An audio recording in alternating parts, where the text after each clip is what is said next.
17 décembre 1951, le président du Conseil, René Plévin, crée le comité d'histoire de la Seconde Guerre mondiale. Dans l'Orne, Almire Viel puis Jean Vigile le préside. La collecte de nombreux témoignages et le dépouillement de toutes les sources à disposition va leur permettre de reconstituer un récit chronologique, très précis, de tous les faits qui se sont produits dans l'Orne lors de la Seconde Guerre mondiale. Du 6 juin jusqu'au 24 août, nous vous proposons chaque jour la lecture de ces éphémérides conservées aux archives départementales de l'Orne.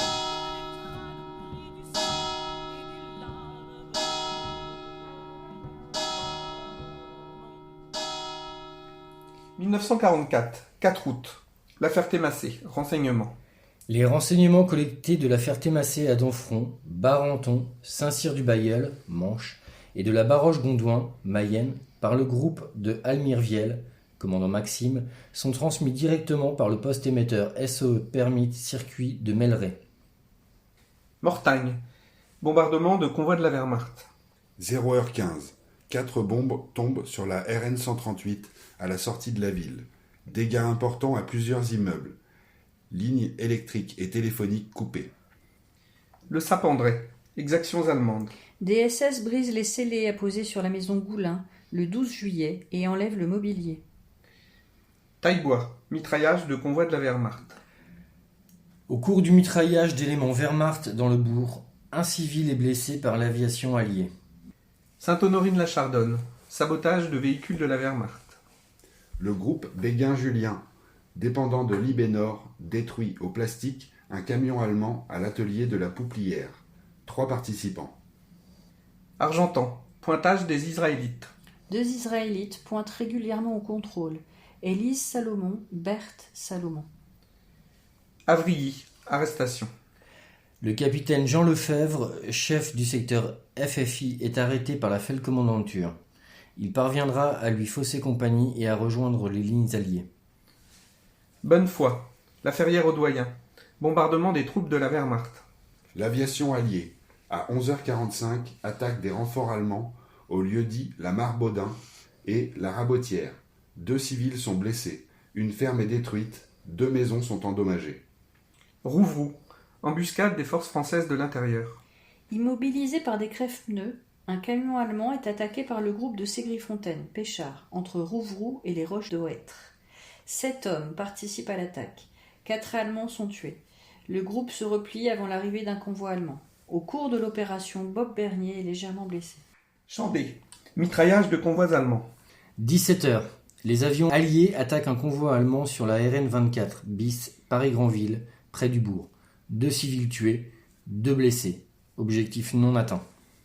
Bellem, arrestation, sévices. Jardin et Duru, de la Gestapo d'Alençon, torture pour la faire avouer où se cachent son père et son groupe de résistance, mademoiselle Lochon-Fille, du percepteur de Bellem. Ils arrêtent Sonia Lochon, femme Boitreau, assistante sociale, née à Mortagne, le 25 novembre 1923. Lucienne Rouet, femme Lochon, née le 3 mai 1898.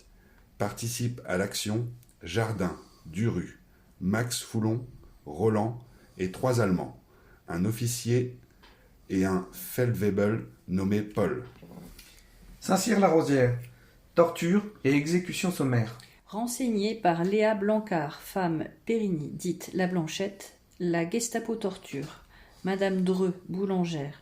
Roger Dreux, son fils, boulanger, qui a imprudemment fait des confidences à Blanchette.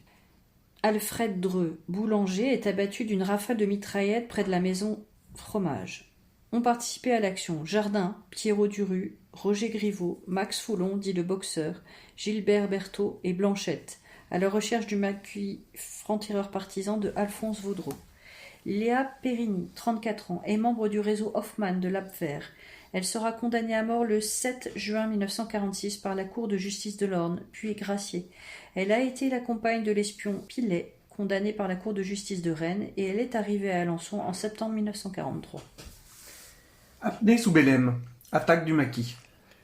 8h30. Sur dénonciation de Blanchette, auxiliaire de la Gestapo, une attaque en force est dirigée contre le maquis des Corbinières. 150 à 200 soldats Wehrmacht y participent. Nombre contesté par certains qui chiffrent à une 60aine les éléments allemands engagés dans l'action. Une vingtaine d'auxiliaires français de la Gestapo du groupe Action y participent aux côtés de la Gestapo allemande. Roger Dreux, fait prisonnier à 5h30, est contraint de guider les assaillants. Le maquis se défend pendant 20 à 25 minutes avant de se replier. 4 maquisards sont tués. Étienne Aubry, Roland Vincent, Maurice Hérault, Michéa Foxpob, russe déserteur de la Wehrmacht, est rallié au maquis. Selon Alphonse Vaudron, il n'y avait pas plus de 10 maquisards présents aux Corbinières lors du déclenchement de l'attaque. Alertés par un coup de feu à 8h10, tous les hommes prennent leur poste de combat. Vers 8h35, une sentinelle signale l'encerclement du maquis. Le groupe engage presque immédiatement une lutte désespérée contre des forces 10 fois supérieures et mieux armées. Après environ 20 minutes de résistance devant la supériorité évidente de l'adversaire, la retraite est décidée. Elle s'effectue en bon ordre et en combattant.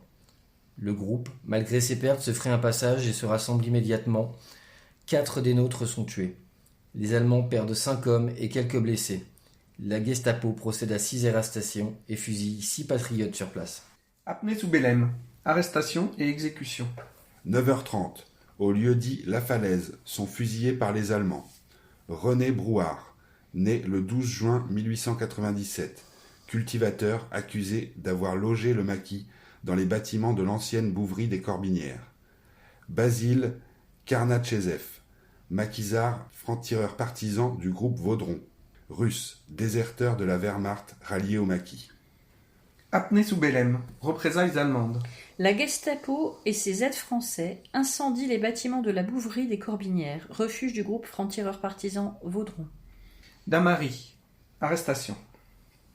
13h. Les miliciens du groupe Action, informés par Blanchette, se dirigent vers Dame-Marie, où ils arrêtent au lieu-dit le Turé. Michel Verdier, blessé lors d'une expédition punitive menée par le maquis de la Saltière en la Chapelle-Souef. Nocé. Arrestation. 14h. Lors de l'arrestation de Michel Verdier au Turé, en Dame-Marie, les Allemands et la Gestapo découvrent une ordonnance du docteur Giraud de Nocé, qui a prodigué ses soins aux maquisards blessés. Il se présente à son cabinet à l'heure de la consultation. 2 des sbires de la Gestapo sont mis à mal par le docteur Giraud, son fils, et des pratiques qui attendaient la consultation. Il fuit pour chercher des renforts, qui arrivent de Saint-Cyr-la-Rosière. Le docteur Giraud, voulant éviter les représailles sur la population, se constitue prisonnier. Saint-Cyr-la-Rosière. Exécution de patriotes. Au lieu-dit La Jalaise, les Allemands fusillent Lucien Ausange, jeune maquisard, arrêté chez M. Parent, le docteur Giraud de Nocé, Michel Verdier, arrêté à Dame-Marie, Lucien Brière. Condé-sur-Huisne. Bretoncelle. Bombardement SNCF. 15h. Entre Condé-sur-Huisne et Bretoncelle, la voie Paris-Brest et ses abords sont bombardés par l'aviation alliée. 3 voies de garage sont rendues inutilisables. 2 locomotives et 8 wagons de marchandises sont détruits. Fait déjà mentionné le 3 août.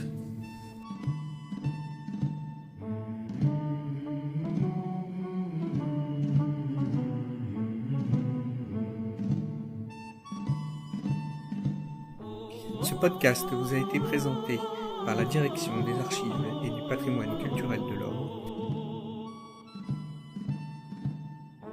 avec les voix de Marie-Édith Anderleno, Yvan Martin, Mathieu Le Goïc et Nicolas Pollack.